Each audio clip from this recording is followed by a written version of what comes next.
ഇവരും കൊടുത്തോ അവനെ അവനെ കൊടുത്തോ മോശം ഒരു മോശക്കേടുമില്ല. ഇതിന് വീടും കൂടും ഒക്കെ ഉള്ളതാ. അതല്ലേ പൊട്ട് ഒഴിച്ച് വിട്ടിരിക്കണേ. ഇങ്ങോട്ടാ വേണ്ട വേണ്ട വേണ്ട കയറണ്ട. ഇവിടെ ഉള്ളതിനെ തന്നെ ഞങ്ങൾക്ക് പറ്റുന്നില്ല കൺട്രോൾ ചെയ്യാൻ.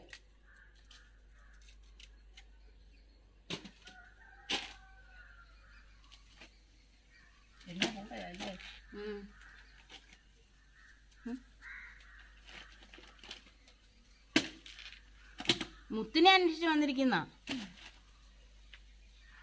ഇപ്പൊ അകത്ത് കയറി വരും. വേറെ വല്ല പറഞ്ഞാൽ പൂച്ചയാണിത്.